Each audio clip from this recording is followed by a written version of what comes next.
2024 all'insegna dei problemi della giustizia in Veneto, tra reati in aumento e risorse sempre più scarse. Dal presidente della Corte d'Appello duro monito alla politica, critiche anche sul tema intercettazioni.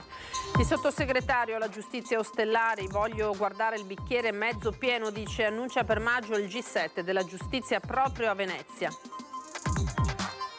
Fitta nebbia, caos negli aeroporti di Venezia e Treviso tra pesanti ritardi e voli cancellati o dirottati, e il meteo è destinato a non cambiare nei prossimi giorni. Dopo Verona la protesta degli agricoltori con i trattori anche a Venezia, corteo di mezzi fino a Mestre, poi in protesta nel capoluogo lagunare, nel mirino le politiche europee, la burocrazia e le tasse. Baby spacciatori a Padova, il racconto della titolare di una cartoleria che alla chiusura del negozio ha trovato dell'hashish nascosto tra gli scaffali, il suo appello ai genitori. Olimpiadi 2026, ultimo appello per il bob a Cortina, l'hanno condiviso i presidenti di Confindustria Veneto e Belluno Dolomiti in una lettera inviata al presidente del CIO. Una rosa posata in ciascuna delle pietre d'inciampo, il giorno della memoria nella Vicenza ancora ferita dagli scontri anti-Israele, il sindaco contrastare qualsiasi rigurgito antisemita. Il Carnevale 2024 dedicato a Marco Polo parte all'insegna dell'arte di strada e della commedia dell'arte. Carnival Street Show ha riproposto spettacoli di arte varia nei campi di Venezia e nel centro di Mestre. Buonasera, eccoci in diretta, edizione del Veneto dei telegiornali di Antenna 3. Partiamo dunque dalla inaugurazione dell'anno giudiziario che vi abbiamo proposto questa mattina in diretta dalla Corte d'Appello, cerimonia in cui i magistrati hanno evidenziato le enormi difficoltà del sistema giustizia in Veneto.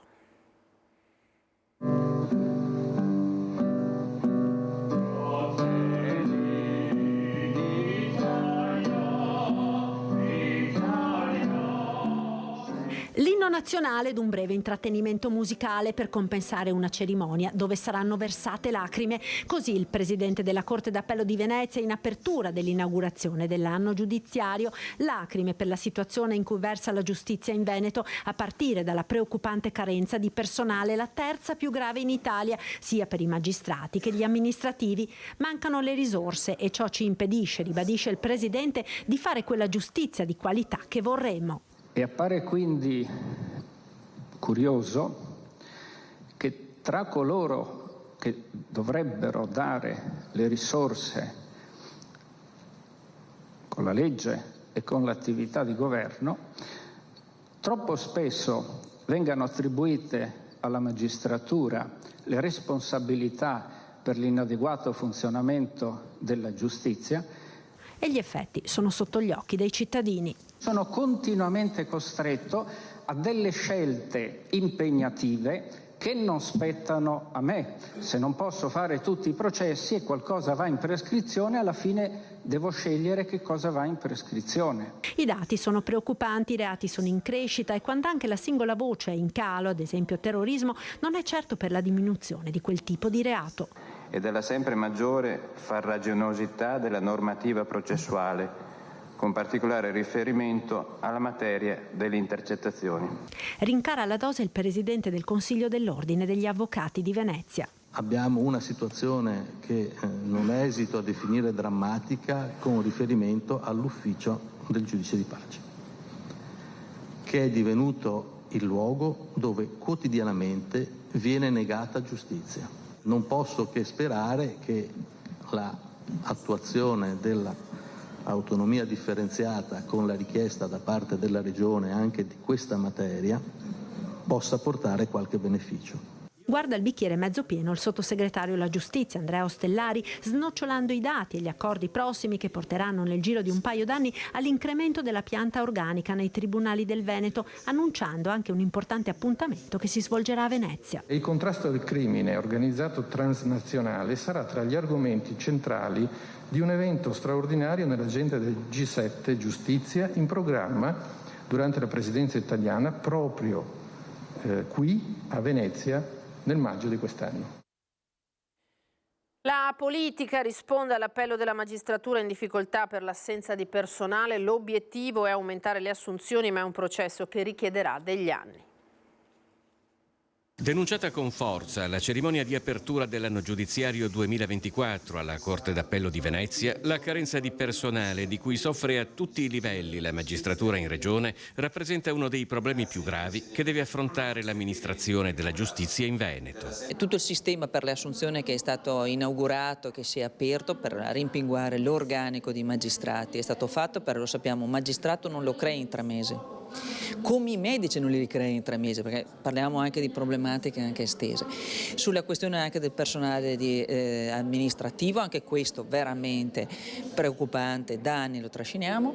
Adesso vediamo che ci sono delle assunzioni e sono sempre dei modi per affrontare. In una carenza di organico generalizzata in tutta la regione spicca ancora una volta la situazione delle sedi degli uffici giudiziari di Venezia, i più evitati dal personale, sia per i disagi logistici negli spostamenti in laguna, sia per i prezzi che riducono il potere d'acquisto rispetto alle altre città. Sì, mancano magistrati, mancano amministrativi. Noi da parte nostra abbiamo finanziato la cittadella della giustizia, sta andando avanti, ce l'hanno sempre riconosciuto, ce lo riconoscono. Dobbiamo lavorare tutti insieme, nessuno deve togliersi, bisogna guardare in faccia i cittadini con l'occhio limpido, tutti facciano il proprio dovere. L'amministrazione della giustizia non è basilare solo nella repressione dei reati, alcuni particolarmente preoccupanti come il radicamento dei grandi gruppi di criminalità organizzata in Veneto, ma anche in ambito civile, nella garanzia di tempi certi delle procedure che è condizione basilare per aziende e imprenditori. Se arrivasse l'autonomia, cambierebbe qualche cosa per la macchina della giustizia in Veneto? Ma è stato accennato dall'avvocatura proprio questa mattina che la speranza che ad esempio su tutto quello che è la giustizia di pace possa avere, diciamo, uno spazio. Noi un po' di autonomia la applichiamo già, noi siamo stati la prima regione d'Italia, siamo ancora gli unici ad avere un accordo per il quale si possono, diciamo, far scorrere le graduatorie della Regione del Veneto per le assunzioni direttamente nell'ambito della magistratura. Veniamo adesso alla cronaca e cominciamo dalla nebbia fitta che ha interessato la pianura, buona parte della Marca trevigiana, il veneziano. Ci sono stati disagi alla circolazione stradale ma soprattutto agli aeroporti, centinaia di passeggeri a terra al Canova e a Tessera. L'allerta rimarrà per una decina di giorni. Voi non siete partiti? No. A causa della nebbia? Sì, domani partiamo teoricamente. E dove eravate diretti? A Bruxelles, Charleroi. Quindi tutto annullato? Sì. C'è chi è rimasto letteralmente a terra, chi ha dovuto aspettare ore. Di certo la nebbia ha colto di sorpresa centinaia di passeggeri al Canova di Treviso. A metà giornata erano 6 i voli in arrivo dirottati in altri aeroporti, 2 su Trieste, 1 addirittura a Pisa, 3 su Venezia. Oggettivamente parlando comunque ho riscontrato una serie di problemi, tanto è vero che aspettavo appunto mia madre qua all'uscita dall'aeroporto e purtroppo non è potuta venire a causa appunto del dirottamento verso Venezia. Quindi che volo era?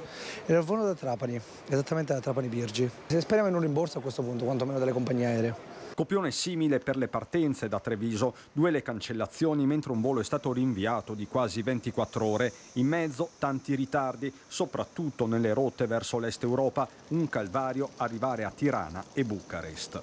Hanno detto che dobbiamo andare alle 5:45, hanno cancellato. Sì, pazienza, sì. Devi partire tu? Io con mia mamma. Treviso Bucarest. No more flight. I hope tomorrow morning will be clear because I want to go home. Problemi anche per i trasporti su gomma, così in autostrada sulla tratta Rimini-Treviso. Non si vedeva niente. In 5 ore di autostrada. 4 ore di nebbia. 4 ore di nebbia fai. Paul, che lavora in un parcheggio, ha passato buona parte della mattina a fornire indicazioni a molti viaggiatori smarriti. Ma qua tanti nebbia. Quindi voli annullati, un disastro? Sì, hanno detto che anche se lamentavano tutti i clienti perché io sono qua, mi sono padrone qua dell'azienda, della Capio Vecchio. Una situazione destinata a ripetersi nei prossimi giorni con relativi disagi. Non solo, c'è il rischio che la qualità dell'aria ne risenta ulteriormente. In pianura abbiamo la nebbia persistente, naturalmente l'aria staziona, permane nei bassi strati e oltre la nebbia c'è anche l'inquinamento perché non riesce a dissolversi. Questa è una situazione che andrà avanti nei prossimi giorni, certo si potrà attenuare temporaneamente, ma è una situazione probabilmente che durerà una decina di giorni almeno. Bisogna rassegnarsi quindi alla nebbia. Bisogna rassegnarsi, ormai il concetto di bel tempo è cambiato, questo sarebbe un tempo stabile, però non serve a nulla veramente.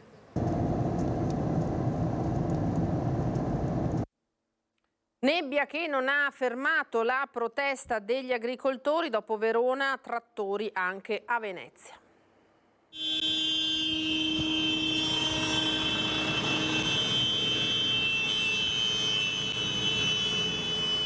Arriva anche a Mestre la protesta dei trattori contro le politiche europee e nazionali, dicono che stanno facendo morire le piccole e medie imprese. Una quarantina di trattori con oltre un centinaio di agricoltori provenienti da tutto il Veneto si sono dati appuntamento intorno alle 13 al piazzale di Forte Marghera dopo aver attraversato tutta Mestre nella duplice direzione dalla Romea alla Triestina.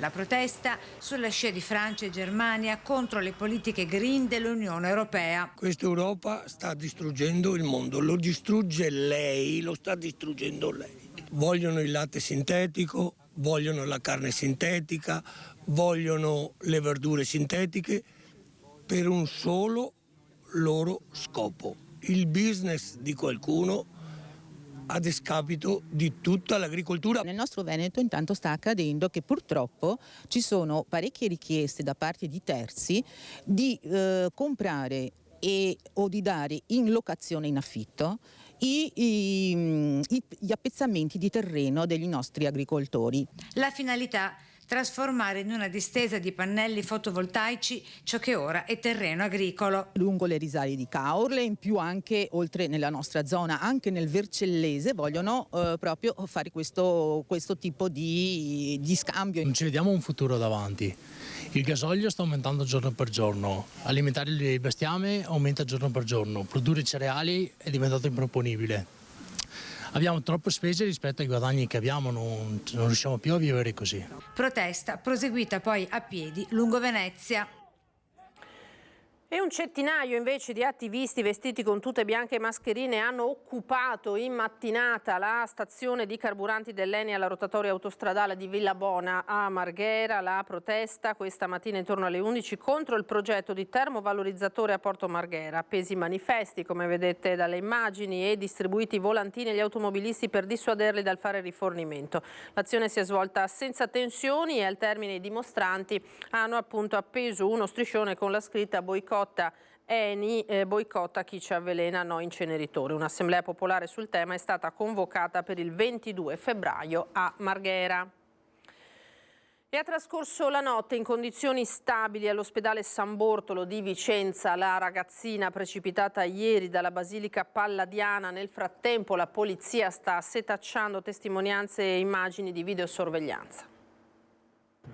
Sopravvivere ad un volo di una quindicina di metri dalla Basilica Palladiana per un adolescente è un fatto che ha fortemente impressionato la città. Stamane in molti in Piazza delle Erbe hanno osservato il punto esatto della caduta, ricordando quanto è accaduto ieri verso le 12:30. Gli inquirenti stanno acquisendo e visionando le numerose immagini delle telecamere puntate sull'edificio simbolo della città per tentare di ricostruire il tragico momento in cui la quindicenne, che avrebbe dovuto essere a scuola e che invece è precipitata dalla balaustra che circonda il loggiato superiore. Al momento nessuna ipotesi sull'incidente è stata esclusa. La ragazza, le cui condizioni sono stabili, ha trascorso la notte sotto continua osservazione nel reparto di terapia intensiva pediatrica dell'ospedale San Bortolo. Confermato il trauma cranico e le fratture alla caviglia e al bacino. La gravità di ulteriori danni all'apparato scheletrico e sulle ripercussioni sulla mobilità saranno valutate nei prossimi giorni. Non è in pericolo di vita e questo è già molto importante, perché visto il punto da cui è caduta e la dinamica, davvero si è rischiato che la situazione potesse essere molto più grave, quindi la speranza, l'auspicio è che possa uscire il prima possibile dall'ospedale. E ora veniamo alla faida tra i supporti del trapper lombardo Simba Larue e il padovano Baby Touché, con aggressioni violente e feriti tra Padova e la Lombardia. Per il 20enne di Monselice, il questore di Padova ha disposto il foglio di via per 3 anni dalla città. Foglio di via da Padova per 3 anni per il noto trapper di Monselice Baby Touché. Lo aveva annunciato il questore Marco Dorisio al termine della conclusione delle indagini sulla violenta aggressione avvenuta in stazione il 14 febbraio 2022, quando i leoni, supporter del trapper, avevano accerchiato, pestato e persino accoltellato alla schiena un 25enne di Lecco, sodale di un trapper nemico lombardo, Simba Larue. Una faida tra bande rivali che aveva continuato a insanguinare vie e piazze tra Lombardia e Padova, e a giugno scorso aveva avuto come teatro anche il parcheggio del Pride Village in via Rismondo, dove lo stesso trapper era stato identificato e denunciato per aver aggredito con altri sostenitori 2 giovani all'uscita del village, utilizzando anche dei tirapugni. Alla denuncia si aggiunge la misura restrittiva notificata dalla divisione anticrimine della questura, che per Baby Touché si aggiunge al foglio di via del comune di Vicenza notificato a giugno 2022 e a quello del comune di Venezia arrivato a novembre 2022. Una guerriglia violenta e insensata con la finalità di aumentare i followers sui social. Ciò che emerge, a livello proprio anche non solo investigativo, ma dai casi che si sono verificati anche di recente qui in città a Padova, l'elemento principale è appunto la cassa di risonanza, l'amplificazione sui social, dove si mettono appunto video prevalentemente a carattere violento, legato poi ad una finalità che è quella anche di, diciamo sempre, di accrescere i follower. Un'indagine che fa emergere una realtà dove giovani, gli indagati per l'aggressione a Padova, sono tutti ragazzi di seconda generazione tra i 20 e i 29 anni, marcano il territorio condividendo i video in rete e sui social insieme a brani e canzoni con testi intrisi di violenza. Ora a Padova, con racconto di una cartolaia che alla chiusura del negozio ha trovato dell'hashish nascosto tra gli scaffali. In orario di chiusura abbiamo appunto trovato nella zona delle borracce termiche un quantitativo importante che va oltre l'uso personale di hashish, e soprattutto con le telecamere siamo riusciti a cogliere soprattutto gli attimi appunto più salienti, e ci siamo resi conto che sono proprio dei ragazzini che frequentano quotidianamente la nostra attività. Sono ragazzini che vediamo quotidianamente, che abbiamo appunto visti crescere, abbiamo fatto loro i libri di scuola, quindi è stato veramente un colpo al cuore. Tutto ripreso dalle telecamere che Veronica De Carlo, titolare della cartoleria Guizza, ha installato nel negozio. È mercoledì sera quando, dopo la chiusura, la commerciante durante le pulizie trova un sasso incellofanato nascosto nello scaffale più basso tra le bottiglie termiche. I dubbi sono pochi, si tratta di hashish e non di una sola dose. Sconcertata è l'esame delle immagini registrate dalle telecamere di sorveglianza del negozio ad allarmarla ancora di più. A nasconderla un ragazzino, un 13enne che frequenta la scuola media, a cercare di riprenderla un secondo adolescente che non ce l'ha fatta, probabilmente preso dalla paura di essere scoperto perché nel negozio c'era molta gente. Immediata la denuncia alla polizia, che sta indagando sulla vicenda. Non l'unico crimine commesso da ragazzi poco più che bambini, racconta Veronica.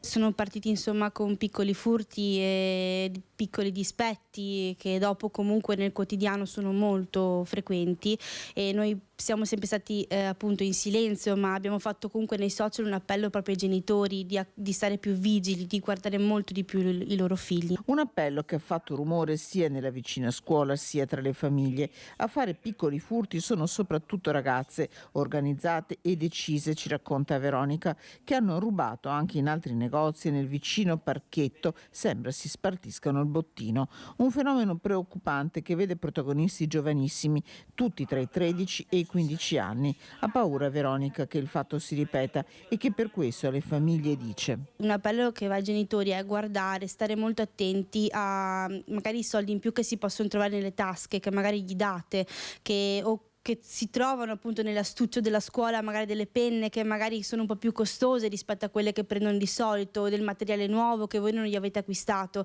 quindi tante piccole cose che sono dei grandi segnali in verità. Adesso ci fermiamo per qualche istante, a tra poco.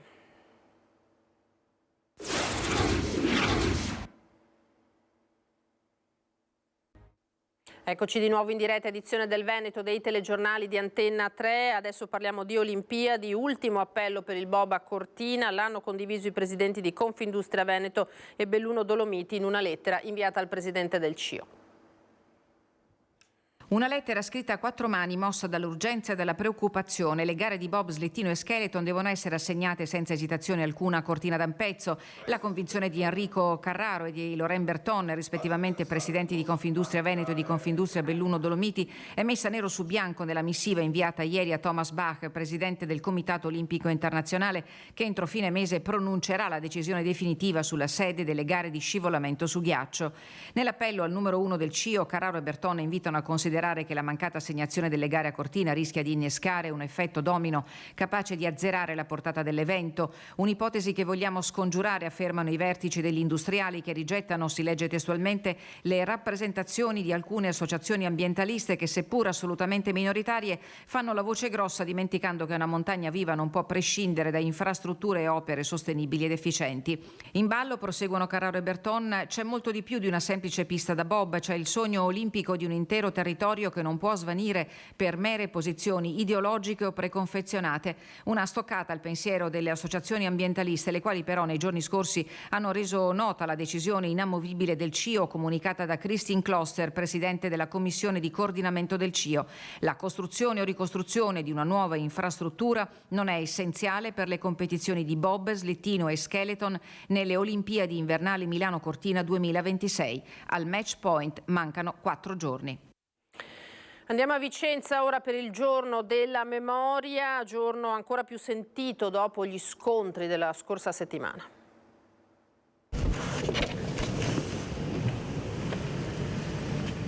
Una rosa posata su ciascuna delle pietre d'inciampo di Vicenza, dedicata a chi perse la vita nei campi di concentramento. Giorno della memoria che ha voluto rendere omaggio e onorare tutte le vittime della persecuzione politica, della discriminazione razziale e della deportazione, che culminarono con lo sterminio del popolo ebraico nei lager nazisti, con la morte di migliaia di prigionieri. Cerimonia partita da piazza Matteotti, vicino alla lapide, in ricordo di un gruppo di ebrei deportati ad Auschwitz il 30 gennaio 1944.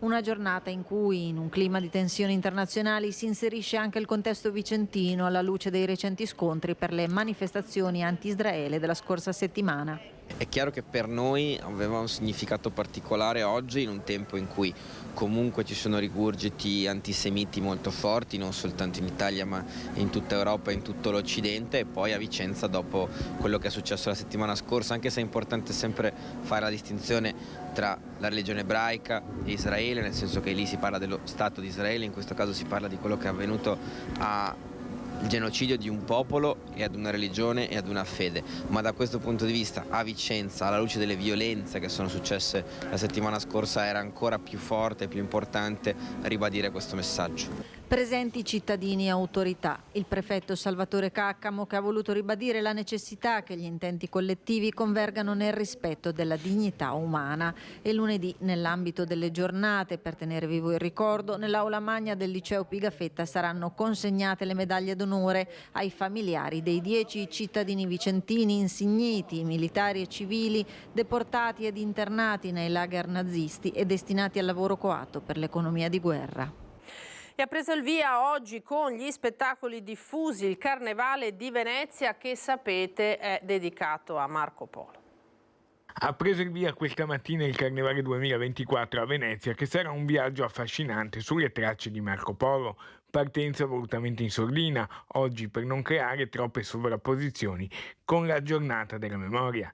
Tanti gli spettacoli diffusi per i bambini tra Cagli e Campielli e all'aperto in terraferma, ma sarà domani mattina la grande festa di apertura. La parola a Piero Rosasalva, presidente di Vera, società braccio operativo del comune che organizza la Kermesse. Il Carnevale di Venezia è sempre improntato alla continuità, ma con una capacità di innovazione.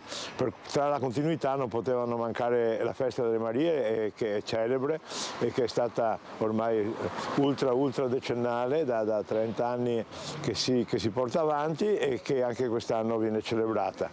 E poi una novità in certo modo, quantomeno una nuova interpretazione, sono le sfilate dei carri allegorici che erano già presenti anche nel passato nel nostro territorio, ma che sono molto allargate, saranno oltre di 11. La nebbia, presente per tutta la giornata, non ha quindi fermato la magia della festa. Domani ci sarà il corteo acqueo dalle 11 delle Remiere sul Canal Grande con la Pantegana e la festa in campo dell'Erbaria a Rialto, e poi dalle 11:30 in fondamento a Canareggio il buffet offerto dalla EP di Venezia. Nel pomeriggio di oggi la Maria del Carnevale è stata celebrata allo stadio prima della partita del Venezia.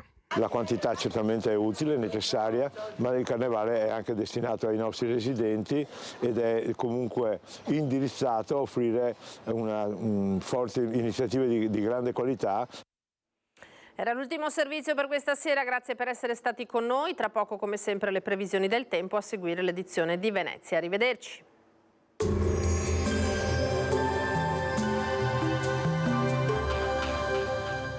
Cooperativa Agricola Volpago offre carne fresca di prima qualità. Ci trovi a Volpago del Montello, Pieve del Grappa, Tre Baseleghe e presso lo spaccio del contadino a Dolo e Massanzago. Bentrovati al meteo. Anticiclone prevalente sul nostro territorio. Il tempo dunque sarà ancora buono. Vediamo il dettaglio. Sul Veneto la grafica di domenica 28 gennaio evidenzia un ampio soleggiamento. Tuttavia durante le ore più fredde saranno probabili foschie o nebbie, specie sui settori meridionali della pianura, localmente persistenti per tutta la giornata. Temperature stazionarie minime tra 1 e meno 2 gradi, massime tra 7 e 9 gradi all'incirca. Ci spostiamo ora sul Friuli Venezia Giulia. Anche qui tempo stabile con cielo in prevalenza sereno. Sarà possibile però la formazione di nebbie notturne, specie sulla bassa pianura. Temperature minime tra meno 1 e 3 gradi, massime sui 10-12 gradi. Infine diamo uno sguardo alla situazione del Trentino Alto Adige, dove non cambierà di molto il contesto perché dominerà il sole, il cielo sarà sereno o velato. Temperature minime tra 1 e meno 2 gradi, massime sugli 11-14 gradi all'incirca. Dal meteo per ora è tutto, vi auguro un buon proseguimento in nostra compagnia.